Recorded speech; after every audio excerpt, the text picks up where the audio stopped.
Everybody like and subscribe, praise the bell icon.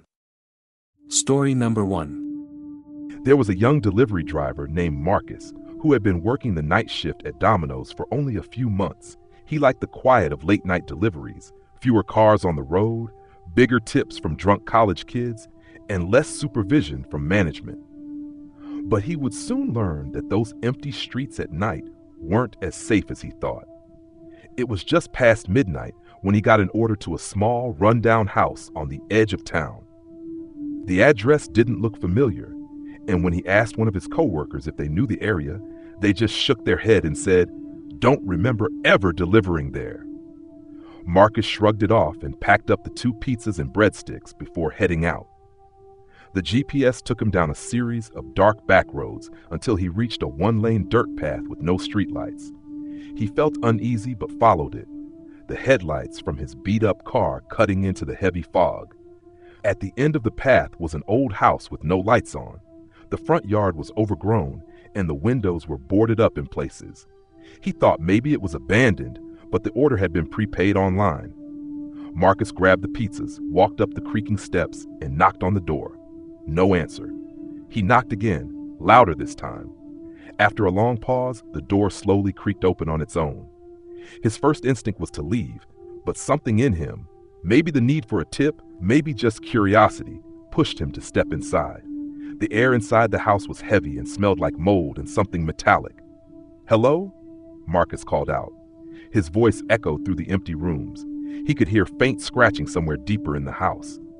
He set the pizzas down on a dusty table and started backing toward the door when a man's voice came from the hallway. "Just a minute," the voice said, low and hoarse. Marcus froze. The man stepped into view, tall, thin, with sallow skin and dark, sunken eyes. He wore old clothes that looked like they hadn't been washed in weeks. The man smiled, but it wasn't the kind of smile that felt friendly.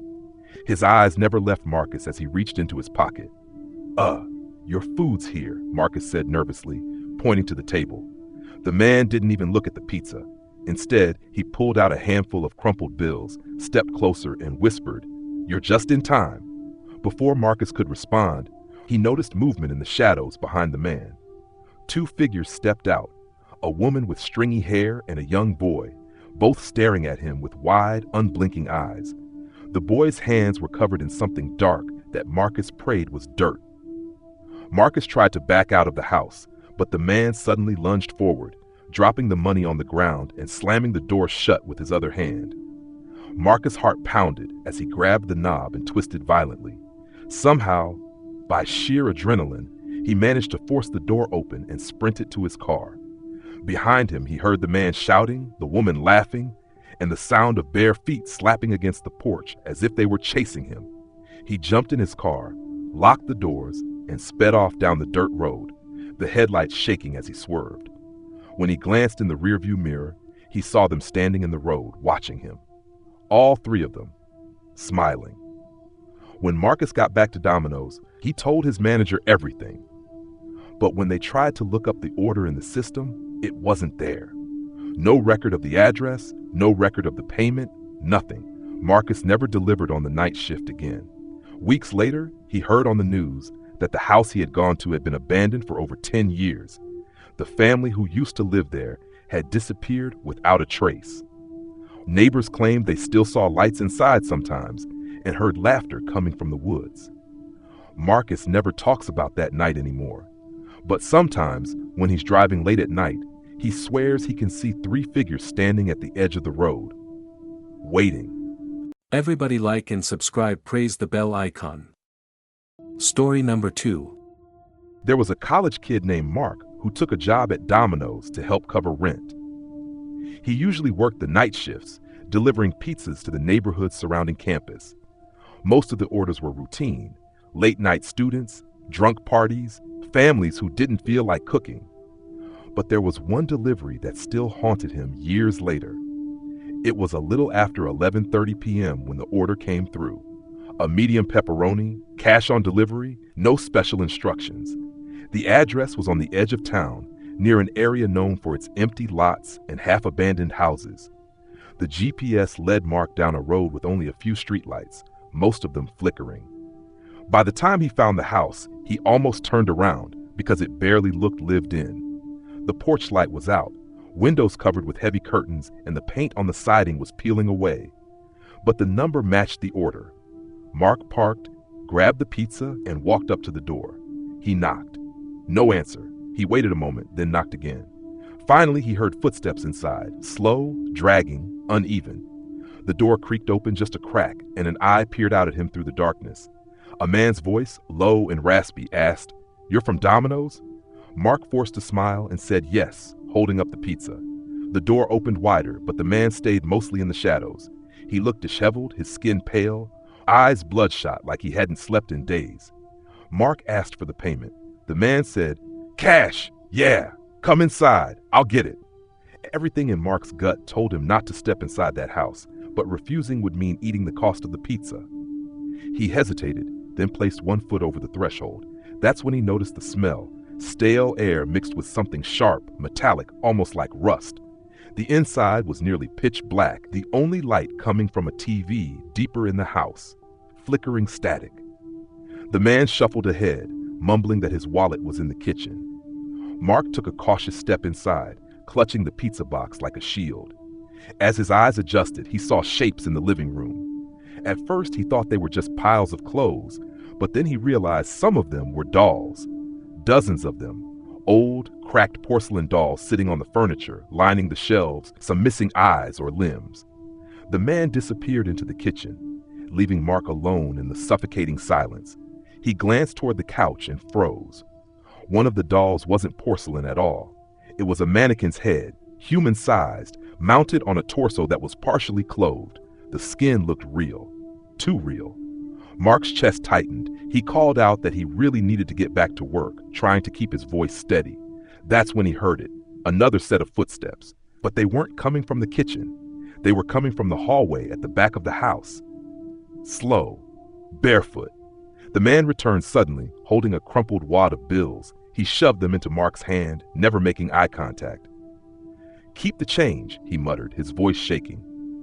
But before Mark could leave, he whispered, almost too quiet to hear, "Don't look behind you." Mark didn't think twice. He bolted out the door, heart slamming against his ribs, not daring to glance back at the hallway.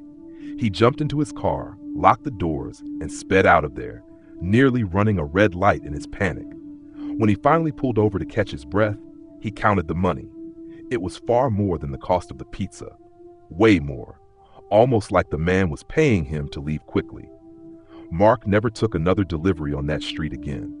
A few weeks later, he heard rumors about that house. Neighbors said strange screams came from it at night, and no one had seen the man living there in months. Police cars had been spotted outside more than once, but no official story ever made the news. To this day, Mark swears that if he had turned around in that hallway, he wouldn't have made it out alive. Everybody like and subscribe, praise the bell icon. Story number 3. There was a Domino's in a small suburban town that always seemed to attract strange customers late at night. The employees joked about it being cursed, but in 2016, one delivery driver had an experience that no one could laugh off. His name was Kevin, a college student working nights to pay for school. On a slow Thursday, he got an order around 11:30 p.m. The address was unusual. It was a long, unlit road outside of town where most people knew better than to wander after dark. The GPS showed a small house at the end of a gravel path, but when Kevin pulled up, the place looked abandoned. The paint was peeling, windows were boarded up, and the yard was overgrown. Still, the order was prepaid, and Kevin figured someone was squatting there. He carried the pizzas to the porch and knocked. At first, there was no sound.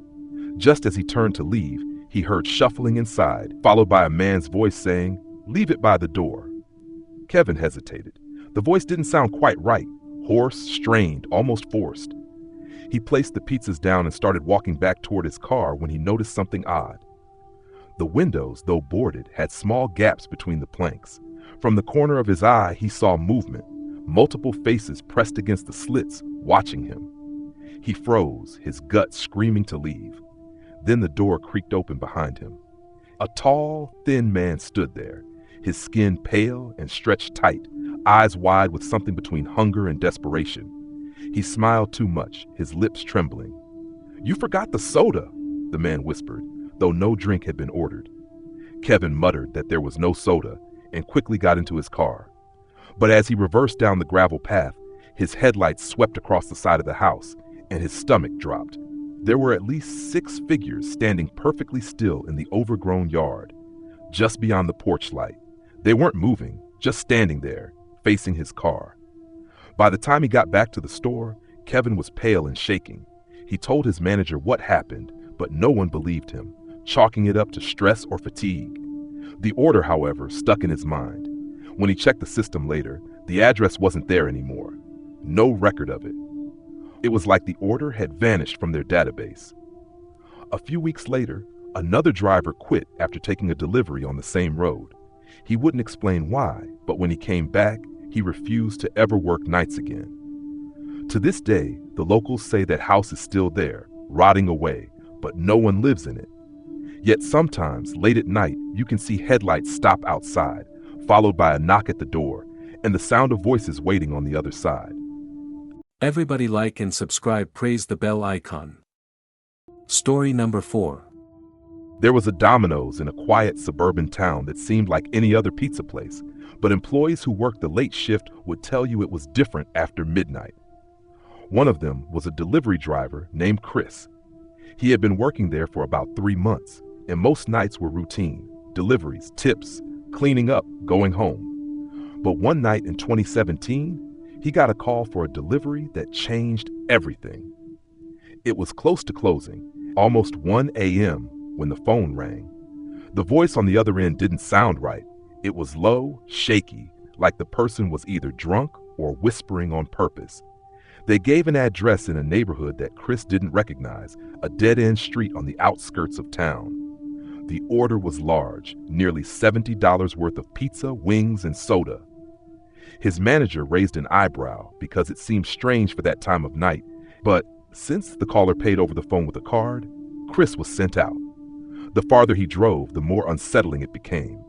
Streetlights grew sparse, and his GPS led him down a cracked road lined with woods on either side. The houses were few and far between, most of them dark, and when he finally reached the address, it wasn't a house at all. It was an abandoned duplex with boarded windows and weeds overtaking the yard. He double-checked the address on his phone and the receipt. It matched. Chris sat in his car for a minute, debating whether to call the number back, when he noticed something. One of the boards on the upper window shifted, as if someone was watching him. He felt a chill run down his spine, but forced himself to do his job. He grabbed the pizzas, walked up to the broken concrete steps, and knocked on the door. No answer. He knocked again, louder. After about 30 seconds, the door creaked open by itself, revealing nothing but darkness inside. Every instinct told him to leave, but before he could turn back, he heard a voice from inside, faint but deliberate. "Come in. Just leave it on the table." There was no light, no sign of furniture, just the faint echo of his own breathing. He stepped 1 foot inside, clutching the pizza boxes like a shield. And that's when he heard movement upstairs. Fast, heavy footsteps, like several people running at once. His fight-or-flight instinct kicked in, and he backed out quickly, muttering that they needed to come get the food themselves. Then he saw it. On the far side of the room, illuminated by the weak glow from the porch light, was a figure crouched low to the ground. It was a man, filthy and pale, grinning wide enough to show all his teeth. Behind him in the shadows, more figures stood up. At least 3 of them, all staring silently at Chris. He dropped the pizzas and bolted back to his car, heart pounding so hard he thought it might explode. As he fumbled with his keys, he heard them rushing out the door. He barely got inside and locked it before they slammed against the car, pounding on the windows and trying the handles. One of them smeared something dark and sticky across the glass. It looked like dried blood. Chris floored it in reverse, tires squealing, and didn't stop until he was back on the main road. When he called the police, they went to check the property, but the house was empty. No furniture, no squatters, no sign of anyone at all. Even stranger, the number that had called in the order wasn't traceable. It had been disconnected years earlier. Chris quit his job at Domino's 2 weeks later. To this day, he swears that if he had stepped one more foot into that house, he never would have made it back out. Employees who work the night shift still talk about it, warning new hires, if you ever get an order to that side of town, don't take it. Some deliveries are meant to bring you in, but not let you leave. Everybody like and subscribe, praise the bell icon. Story number 5. It was a Friday night, one of those busy evenings where the orders never seemed to stop coming in. Marcus, a new Domino's delivery driver, had only been on the job for a few weeks and was still getting used to the rhythm of the store. The manager kept emphasizing that no delivery was too far, no matter the hour. By midnight, Marcus had already done 6 runs, but there was one order left, addressed to a house on the outskirts of town. The GPS led him to a narrow, less twisting road that seemed almost abandoned, the kind of place people usually avoided after dark. The house was older than it appeared in the GPS satellite view, almost like it had been hidden behind thick trees for decades. Marcus parked under a dim streetlight and double-checked the address. The house had peeling paint, windows covered in grime, and a porch that sagged with age. He rang the doorbell, and the sound echoed in the quiet night. No answer. He knocked. Still nothing. Finally, he heard a shuffling sound from inside, and the door creaked open by itself. Hesitant, he called out, "Domino's delivery." The voice that responded wasn't on the phone. It was low, almost a whisper, coming from somewhere deep inside the house. "You came." Marcus stepped onto the porch, his instincts screaming at him to leave, but he reminded himself it was just a customer waiting. He held out the pizza, but the air inside felt heavy, almost thick, like it was moving against him. He saw a shadow shift in the corner, but when he turned, no one was there. The whisper came again, closer this time. "Leave, don't leave." Suddenly, the front door slammed shut behind him. The temperature dropped, and the shadows seemed to stretch and bend unnaturally. Marcus tried the door. It was locked tight. His phone had no signal. Panic surged. He banged on the window, shouting, but the house swallowed his voice. The shadows in the room now moved independently, sliding across walls and ceilings like dark water. He noticed something on the floor, a trail of pizza boxes, old and decaying, stacked as if guiding him somewhere. Against his better judgment, he followed the trail, each box filled with half-eaten rotten pizzas. The smell was unbearable, a mix of mold and something metallic. The whispers grew louder, forming words he couldn't understand at first, then clear. "Stay with us." The living room had a large mirror, and Marcus froze. His reflection didn't mimic him. It smiled while he panicked. The eyes weren't his. They were black, empty. Behind the reflection, he saw dozens of figures, people who had apparently come before him, pale and motionless, their hands outstretched, mouths silently screaming.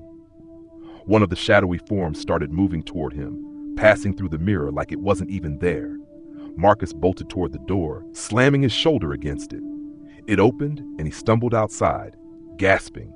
He didn't stop running until the house was far behind him, disappearing into the darkness like it had never existed. When he looked down at the pizza, it was untouched, perfectly fresh, as if he'd never entered that house at all. The next day, he went back to Domino's and asked about the address. The manager checked and frowned. "That house? Nobody's lived there for 20 years. That road's been abandoned for just as long. You're lucky you got out." Marcus never delivered there again. But late at night, when the store is quiet and the orders slow, he still hears whispers in his ears saying, "We're hungry. We're waiting." Everybody like and subscribe, praise the bell icon. Story number 6. It was a Friday night, late, and the Domino's on the edge of town was quiet. Too quiet for a place that usually had a steady stream of delivery orders. Kyle had just started his shift and was stuck in the small office, surrounded by the hum of the ovens and the faint smell of burnt cheese. The night seemed normal until the first call came in. The customer's voice was almost a whisper, shaky and distant. They gave an address Kyle didn't recognize, down a street that barely appeared on GPS maps. He shrugged it off and sent out the delivery driver, Matt, who had been working there for months. About 15 minutes later, Kyle's phone rang again. This time it was Matt. Kyle, the place? I can't. There's something wrong," he stammered, and then the line went dead. Kyle tried calling back, but it went straight to voicemail.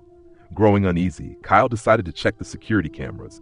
On the feed, he saw Matt walking toward the house, a figure barely visible in the shadows. As Matt got closer, the figure moved suddenly, and Matt froze. The next moment, he dropped the pizza, and it lay on the ground as he ran backwards, screaming. The figure stayed perfectly still, tall, faceless in the grainy night footage. Then, just as suddenly, Matt disappeared from the camera's view, as if he had been swallowed by the darkness itself. Heart racing, Kyle ran to the back exit, thinking maybe Matt had gotten scared and ran off. The street was empty, eerily silent, not a car in sight.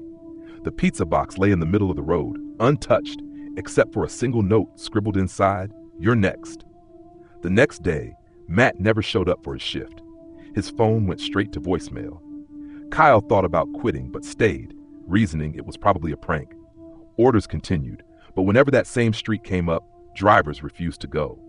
One night, a new driver, Sarah, decided she'd face it. She went to the address and returned pale and shaking, claiming she saw the same tall figure staring from the house, waiting. She swore it moved closer with every step she took. After that, no one volunteered to deliver there. Weeks later, Kyle got a call from corporate. They'd gotten reports of missing drivers linked to that Domino's location. When authorities checked the building, it was exactly as it should be. Empty, normal, nothing unusual. But the delivery logs all ended with that same address, and the mysterious line item noted, "Customer unknown, outcome not delivered." Kyle left that job and never returned. Years later, he still gets chills when he hears the Domino's jingle, and every time a delivery order pops up on his app, he double-checks the address. He never orders from unknown streets, and he never goes alone at night. Some things, he says, are waiting, watching. And if the knock comes after dark, there's no pizza that will save you.